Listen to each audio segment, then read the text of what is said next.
Oi, Sérgio, seja bem-vindo. Tô entrando aqui na segunda parte da live sobre reciprocidade.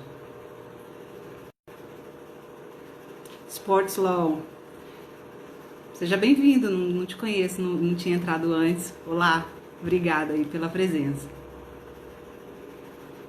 Bom, será que alguém mais vai... Bom, vou continuar aqui só para terminar a história. E aí, eu entrei nessa loja e eu achei esse livro, Conversando com Deus. E esse livro tem filme hoje dele. Ele virou uma obra muito famosa e tal.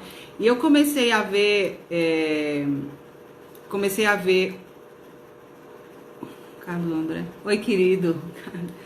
André, muito bem. Seja bem-vindo, vou acenar para você. Então, e aí eu comecei a ler aquele livro ali na livraria, né, naquela loja, e eu tava lendo, e eu comecei a pensar dentro de mim, assim, eu falei, putz, grila, eu queria tanto esse livro, tá tão legal essa leitura, eu não vou poder ler o livro aqui inteiro na loja, né, um livro, ele é fino, ele não é muito grosso não, mas não ia dar pra ler lá. E também não ia ficar na loja lendo, nem sabia se iam deixar, faz muito tempo isso. Hoje em dia, se a gente quiser entrar numa loja, numa livraria e ler um livro, você pode, você entra lá, lê, vai embora, depois volta, lê de novo. E aí, comecei a ler e comecei a me lamentar, pensar, né, na hora ali, eu falei, putz grila, eu queria tanto esse livro, eu gostei tanto desse livro, mas eu não tinha o dinheiro para comprar. Juro pra vocês, por Deus, juro pra vocês. Parou um homem do meu lado e falou assim pra mim, você tá muito interessada nesse livro, né? Aí eu falei, tô. Você tá gostando, né? Eu falei, tô gostando muito do livro. Você não vai comprar? Aí eu falei, não. Mas você não vai comprar por quê? Aí eu fui ficando com um pouco de vergonha, assim, né? Eu falei, não dá pra eu levar hoje, depois eu vou vir pra comprar outro dia. Aí ele falou assim, não, você tá muito interessada nesse livro, você tem que levar ele pra casa. Aí eu fui ficando com vergonha e já começando a ficar meio puta, assim, porque nunca vi o homem, não conheço o cara. Tô falando ali que não vou levar, então, né? Falei e acabou. E aí ele falou assim pra mim, não, você tem que levar ele pra casa, você tá muito interessada nesse livro. Se você não pode comprar, eu te dou de presente. E, cara, na hora, assim, eu falei, olha só, conversando com Deus. Olha que experiência, eu achei eu nunca esqueci isso.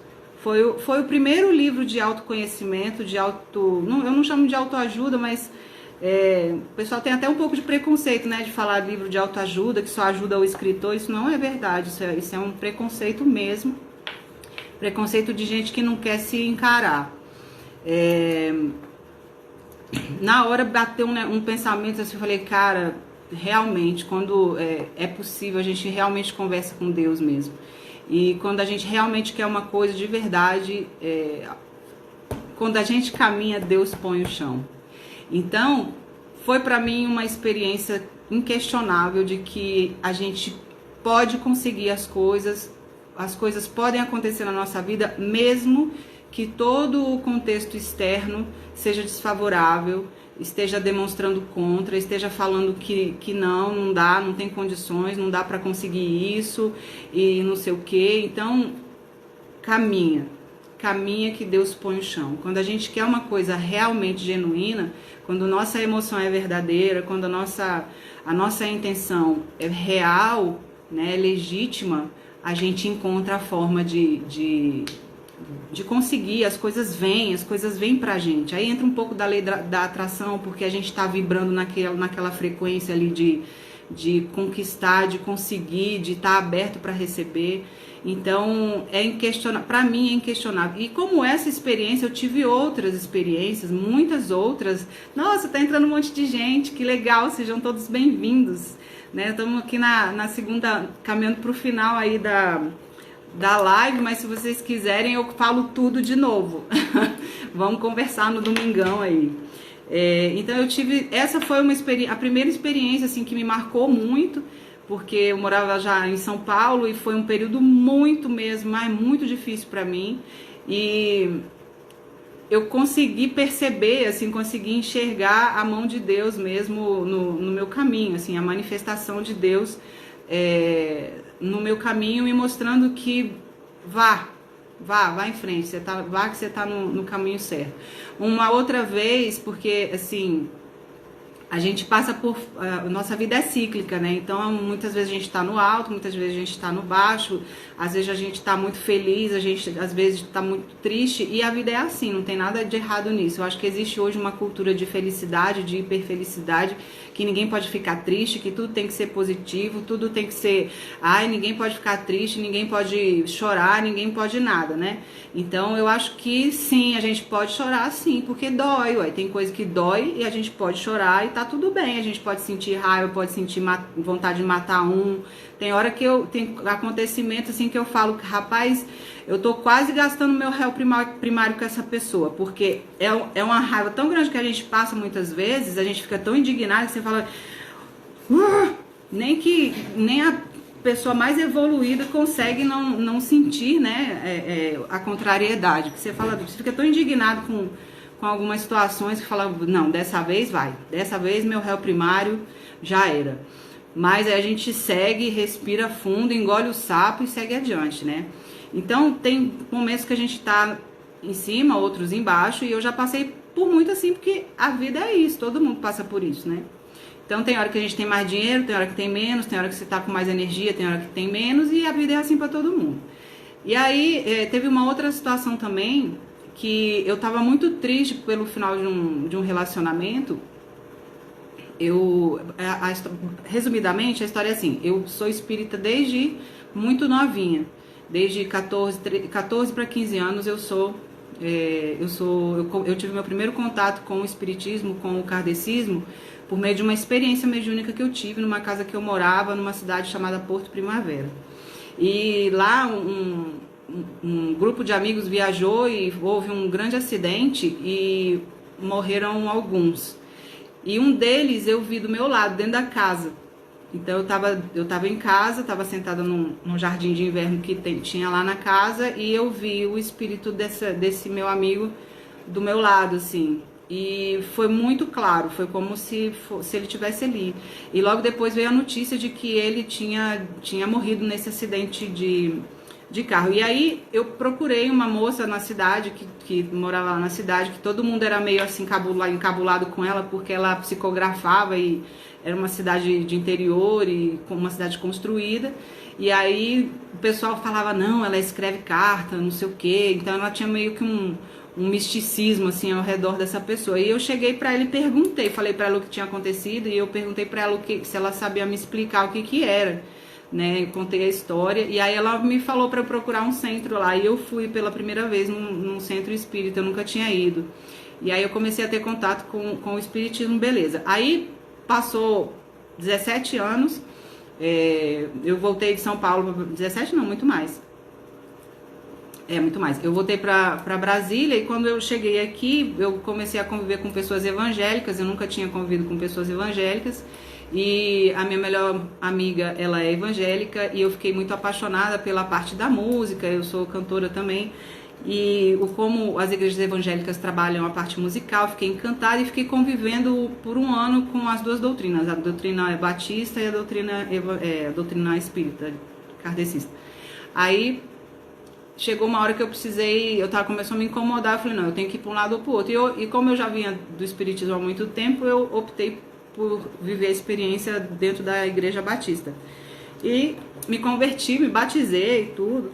Hoje eu não sou nada, hoje eu sou universalista, assim. Hoje eu tenho outros níveis de conhecimento, mas gosto muito da Umbanda, eu adoro a Umbanda, gosto muito do templo que eu frequento alguns templos, mas eu sou universalista, assim. Eu acho que as filosofias, no fundo, elas vão acabar se encontrando quando a gente deixar de ser egocêntrico e deixar de querer ter razão e achar que só o nosso que é certo.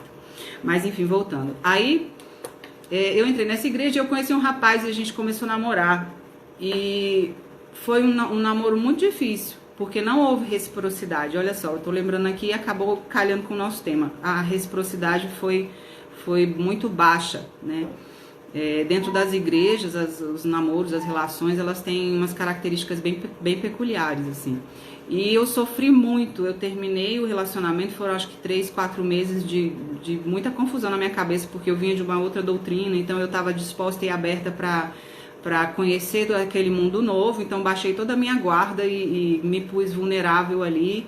E falei, não, vou começar essa vida nova e andar por esses ensinamentos aqui. E aí eu fiquei muito confusa e tal. Foi um período muito difícil também, porque eu fiquei muito confusa por causa das doutrinas e por causa da rejeição e ao mesmo tempo, aquela coisa que eu falei, né? Às vezes a pessoa não consegue se expressar, às vezes ela não consegue se doar porque ela não quer mesmo, ou às vezes ela não consegue. Enfim, foi uma grande confusão. Aí eu tava muito triste, muito triste mesmo. E eu ajoelhei numa igreja ali chorando e rezando e falando, meu Deus, me leva dessa cidade um pouco, porque eu tô pra explodir. Eu falei, me leva pra um lugar longe, que eu preciso ver outras coisas, preciso respirar, eu tô me sentindo sufocada, eu tô me sentindo escravizada. E eu lembro que eu tava de joelho assim no chão e pedindo, me leva pra um lugar longe. Eu estava desempregada nessa época de novo, porque eu tinha voltado para Brasília e eu vim transferida de lá para cá numa empresa e depois de um ano e pouquinho eu saí e fiquei um tempão também sem trabalho. E aí eu sentindo assim, chorando e sofrendo pra caramba ali naquele momento, ajoelhei lá e pedi, falei, Deus me leva para um lugar longe, porque eu não tô aguentando. E cara, aí logo depois que eu saí da igreja me veio uma cidade na cabeça. Eu falei, eu quero ir para esse lugar. Beleza. Eu não conhecia ninguém lá, mas eu conhecia gente que conhecia. Que era Londres. Só que eu não tinha um puto na mão, né? Pra ir. Eu não tinha dinheiro pra pagar uma viagem dessa. E aí eu fui encontrar uma amiga minha. E uma amiga minha que trabalhava com um cara que tinha dinheiro e tal. E eu conheci esse cara, porque eu sempre visitava ela no trabalho e a gente conversava, era um cara gente boa, bacana, super gentil, um senhorzinho. E aí eu cheguei lá no trabalho dela e a gente tava conversando assim na hora do almoço, aí ele chegou. Aí ele, ô minha filha, faz tempo que você não aparece aqui, que você não vem aqui e tal. Como é que você tá? O que você tá fazendo da vida? Aí eu falei, eu tô organizando pra eu viajar pra Londres. Eu tô sem trabalho, então eu tô correndo atrás pra ver como é que... Eu tô com muita vontade de ir pra lá e sair daqui um pouco, vai ser bom pra mim, não sei o quê. Ele falou assim, é mesmo? E o que tá faltando pra você? E eu falei, tá faltando a passagem, né, que é a parte mais cara. Aí ele falou assim pra mim, pois então não está faltando mais. Aí ele me deu a passagem, cara. Ele me deu a passagem com seguro saúde, tudo certinho. Oi, Neide. Seja bem-vinda, meu amor. Caramba, tá tarde aí, hein? Neide mora em Milão, lá na Itália, e lá tem bastante diferença de horário. Miguel não tá deixando você dormir. Pois é, e aí ele me deu a passagem.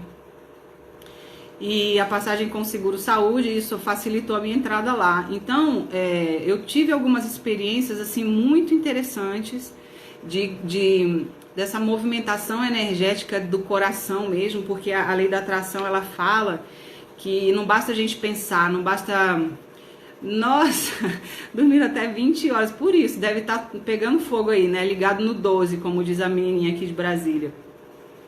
E aí, a lei da atração fala isso, que quando a gente sente, né, alguma coisa como já realizada, ela acontece, ela vem até a gente, né, a gente atrai, a gente vira aquele ponto de atração daquilo que a gente sonha. E eu tava, assim, eu tava querendo tanto, tava precisando tanto daquilo que eu acho que eu vibrei numa frequência tão compatível com a viagem, tão verdadeira, assim, o meu sentimento, que propiciou, né, que viesse até mim a passagem e tal. Então foi uma das experiências que eu tive muito profundas, assim, de realmente, Anne, caminha que Deus põe o chão.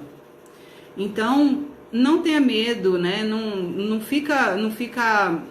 se limite pelas circunstâncias, né? Não se limite pelas circunstâncias, o mundo é grande demais, o universo é grande demais. Então, quando a gente quer realmente uma coisa do fundo do coração, as coisas acontecem, gente. Isso é real, não é falar milagre, não é questão de você ficar fazendo promessa, barganhando, não é nada disso. É questão de que quando a gente quer muito uma coisa, depois que eu comecei a estudar física quântica e hermetismo, eu comecei a compreender muitas coisas, e essa parte vibracional da gente emitir as ondas, né, de frequência, as ondas vibratórias, a gente emite isso e atrai aquilo que é compatível. Exatamente, Camila, é 100%, entendeu? Aí a gente emite verdadeiramente com o sentimento, não é só o pensamento, não é você falar, eu sou rica, sou rica, sou rica, sou rica, eu sou magra, magra, magra, ou então eu sou forte, forte, forte, eu moro, sou rica, tenho barco, tenho não sei o que, tenho uma Ferrari na garagem. Não é isso que vai fazer com que a gente realize ou materialize ou colapse, né? Faça o colapso de função de onda, como diz na física quântica, de alguma coisa que a gente quer ou que a gente pensa que a gente quer. É a nossa vibração emocional, é a nossa emoção que faz com que a gente entre num estado vibratório, numa frequência vibratória compatível ou não com aquilo que a gente quer. Porque às vezes a gente quer tanto uma coisa, mas a gente não está aberta para receber, né? Às vezes você quer tanto um relacionamento, mas quando a pessoa aparece, você fica com tanto medo, você fala, será? Não, acho que não. Ia ser muito bom para ser verdade, né? E acabou de perder a chance. Então, assim, a gente se bloqueia, a gente às vezes quer muito, mas se bloqueia, né? Eu sou magra, né, Neide? É desse jeito. Então, assim, mas é possível, se a gente sente isso, a gente compatibiliza, as coisas vão acontecendo. E eu tenho muitas outras histórias assim na minha vida de conseguir exatamente entrar em ressonância. Falou tudo aí, Edna. A palavra certa é essa, é ressonância, né? Ressonância harmônica, né? É isso aí mesmo, entrar em ressonância com os sonhos, com os nossos desejos. O nosso desejo está aqui, vibrando aqui numa frequência, mas a gente está aqui e a gente nunca vai encontrar. Se a gente entra em compatibilidade, em ressonância, né, a gente encontra o nosso desejo, ele se materializa ali. É mais ou menos isso, né, Edna? Estou falando bobagem aqui, me corrija aí, por favor. Então, é o que eu falo, a gente tem que se focar muito dentro da gente, e voltando para o tema da live, que é a reciprocidade, a gente voltando para dentro da gente, tendo muito autoconhecimento, a gente tem capacidade e energia para se doar, sem ficar com um buraco e por causa desse buraco existir, a gente cobrar da outra pessoa, e aí a gente cobra da outra pessoa, a pessoa pode não ter aquilo que a gente quer, né? E isso gera um ciclo vicioso, doente, tóxico, né?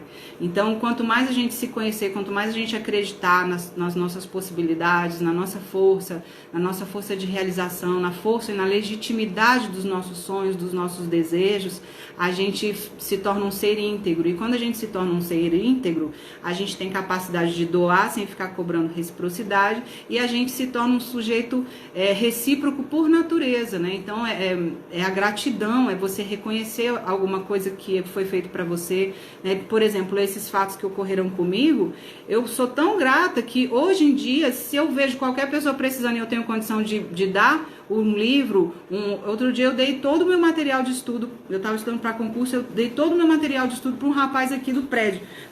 Não tô querendo dizer que eu sou aparecer boazinha, falar, nossa, ela é generosa, porque a gente tem que ficar declarando coisa boa que a gente faz, nem coisa ruim também não.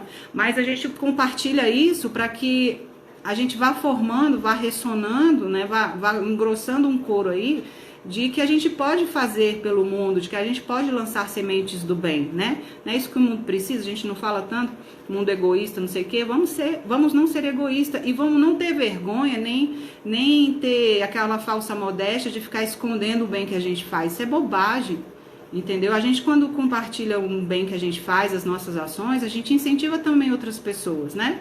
Por que tanta gente só dá notícia ruim? A gente tá tão cansado de escutar notícia ruim, vamos escutar notícia boa, vamos saber, do mesmo jeito que tem gente que faz um monte de coisa ruim, tem um monte de gente fazendo coisa boa e não tá divulgando porque, não pode ficar divulgando, tá querendo aparecer, tá querendo se fazer de bonzinho.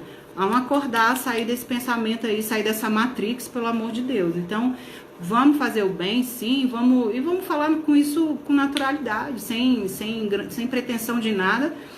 Mas faz parte da nossa vida, a gente tem que olhar as coisas positivas também, não é só ficar olhando para o que não presta, né? O que não presta tá aí na televisão toda hora, mas tem muita gente fazendo coisa incrível no mundo, né? Tem muito exemplo positivo e a gente não ouve falar. Vamos começar a falar dos exemplos positivos que tem por aí, das boas ações e parar de falsa modéstia, entendeu? O mundo precisa saber disso, precisa saber de que tem gente fazendo coisa boa também, né? Senão todo mundo fica aí deprimido, desesperado, daqui a pouco tem nego se jogando da janela achando que tá tudo perdido e não tá. O que tá faltando é a gente saber, a gente mostrar a cara, botar a cara no sol, né? Como diz o funk, bota a cara no sol e mostra que veio, né? Uma das coisas, eu até já falei numa das lives aqui, que eu aprendi, é que, cara, a nossa timidez, a nossa omissão não ajuda o mundo, não. A nossa timidez, a nossa falta de ação não ajuda o mundo. Então, vamos ser ousados, o bem, o mal vence, aí é clichêzinho que é verdadeiro, na minha opinião. O mal vence por causa da omissão dos bons, né? Martin Luther King falou isso. Não usou essas palavras que eu usei, mas o que ele falou mais ou menos não me assusta a coragem dos maus, me assusta o silêncio dos bons. É mais ou menos isso. Então é isso aí, não adianta a gente ser bom e ficar aqui dentro de casa, sendo bonzinho só aqui dentro de casa. Vamos ser a diferença que a gente quer no mundo, né? Vamos ser a mudança que a gente quer ver no mundo. Então uma coisa que a gente precisa parar de ficar se escondendo aí, porque, não, se eu falar eu tô sendo vaidoso, se eu falar eu tô querendo me aparecer, nada, deixa o povo te julgar aí do jeito que quiser, problema dele, e vamos fortalecer aí, vamos fortalecer a força, vamos juntar forças aí, fazer o que é legal e sair dessa matrix doida aí de que tá tudo perdido, de que o mundo tá uma desgraça só. Tá problemático? Tá problemático, mas tá problemático desde que o mundo é mundo, desde que a humanidade existe, o mundo é problemático, mas não tem só desgraça, né? Vamos olhar também as coisas boas, né? Então, é isso, a gente se fortalecer e à medida que a gente se fortalece, a gente se torna um ser íntegro e fortalecido, a gente transborda de amor por nós mesmos, amor a partir da fonte primária de todas as coisas, né? Da fonte real, do amor universal, do universo de infinitas possibilidades.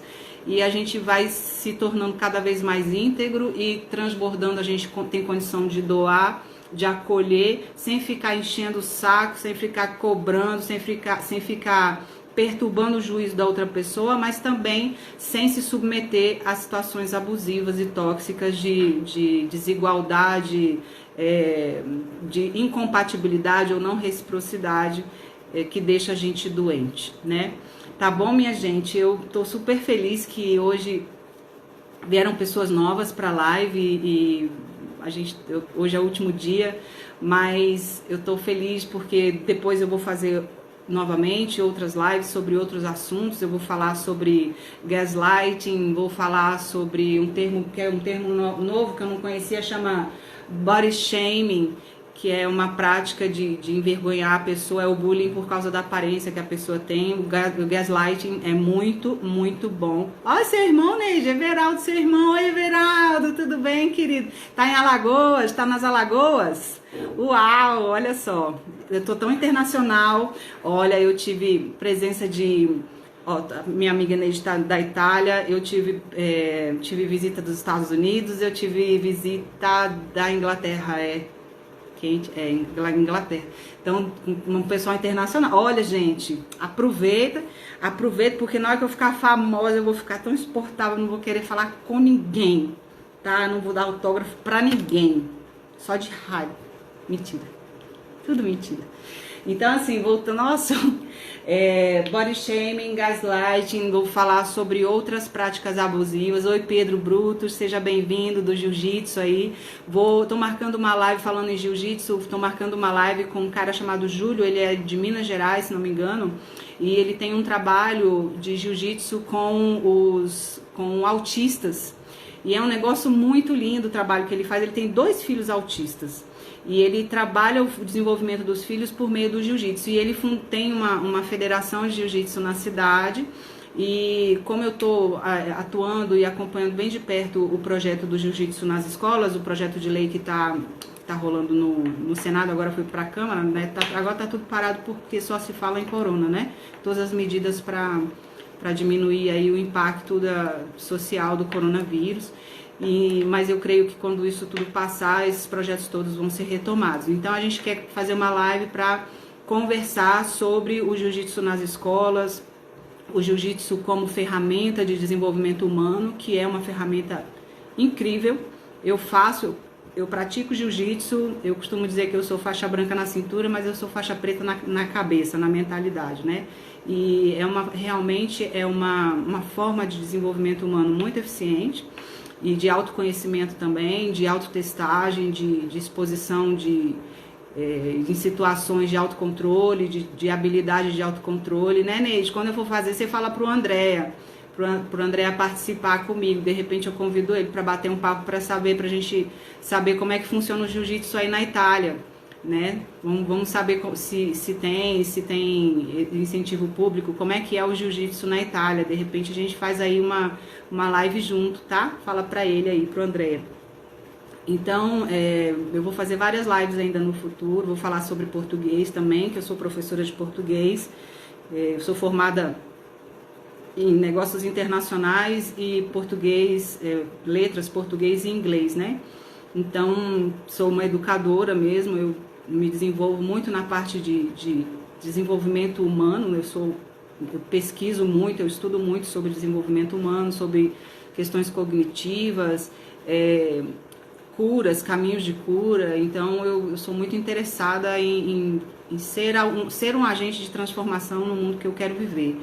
E eu falo para vocês, quem se dispõe a se movimentar, a se expor falando nessas ideias e falar assim, não, eu quero ser agente de transformação no mundo, tem que estar preparado para levar nome, né? A pessoa se acha, fulano se acha, quer aparecer, não sei o que, normal, tá, gente? Então, se vocês tiverem essa intenção, quiserem trabalhar, né, fazer diferente, estejam preparados para isso. E assim, só lamento, cada um dá o que tem, cada um faz da forma que quer, e a gente tem que reconhecer os nossos talentos, as nossas potencialidades. Uma coisa que eu tenho aprendido realmente é que a nossa modéstia não ajuda o mundo, a nossa timidez não ajuda o mundo. A gente tem que reconhecer os nossos talentos, tem que ter autoconhecimento, autodesenvolvimento, consciência das nossas habilidades, das nossas potências, para que a gente possa fazer diferente e botar a serviço da sociedade, a serviço das pessoas com as quais a gente convive, o nosso melhor, né? Isso para mim é uma obrigação. Deus dá os talentos pra gente, não é pra gente enterrar, não, é pra gente fazer frutificar, né? Então, eu vou fazer outras lives, inclusive de português, porque muita gente que estuda para concurso ainda tem muita dificuldade, né, na parte de português. E eu já identifiquei a origem da maior parte dos problemas, porque eu passei por isso quando eu fui estudar para concurso, que eu passei no concurso para professora do GDF. Eu fui professora temporária de jovens e adultos durante 2 anos. E quando eu comecei a estudar para esse concurso, eu senti dificuldades grandes, mesmo sendo formada, e eu identifiquei a razão, a origem dessa dificuldade. Então eu vou falar sobre isso nas lives e provavelmente vou lançar um curso logo de português básico, assim, pré-básico. Então aquela pessoa que está há anos sem estudar, há anos sem pegar um papel, resolve estudar para concurso ou resolve desenvolver o seu português por alguma razão, ela vai ter ali uma recuperação dos fundamentos básicos que vai possibilitar com que ela desenvolva o conhecimento dela. São fundamentos mesmo, então digamos que seja um pré-primário do português para que a pessoa retome, recupere ou adquira um conhecimento que ela vai precisar para dar andamento ali nos estudos dela. Então, eu já estou com ele formatado e falta gravar as aulas e tudo, eu vou colocar logo, não vai, eu creio que um mês, no máximo 2, já esteja aí disponível aí nas plataformas para vocês adquirirem, para quem precisar e tal. Mas eu vou divulgar aqui. Então a gente vai falar sobre muita coisa ainda, dentro da área da educação e do desenvolvimento humano e dentro do jiu-jitsu, como uma ferramenta de desenvolvimento humano. Vamos compartilhando aí, tá bom? Um beijo gigante para vocês, muito obrigada pela presença, deixem seus comentários, curtam aí, compartilhem a live se vocês acharem que o conteúdo vale a pena e me ajuda a ganhar aí mais espaço para que mais pessoas tenham acesso a esse conteúdo, tá bom? Um beijo enorme, ótimo domingo para todos, fiquem com Deus e uma boa semana. Beijão para todo mundo. Tchau, tchau. Tchau, Edna. Obrigada. Rogério Freire, que acompanhou, Neide, veio em quase todas as lives. Muito obrigada, viu? Muita gratidão para vocês, minha irmã querida, amada, te amo, tô morrendo de saudade. Vamos gravar esse curso meu aí em São Paulo, para ver se a gente põe um ambiente novo, dá uma refrescada nas ideias, né? Logo, logo eu vou estar aí com vocês. Um beijo grande, até.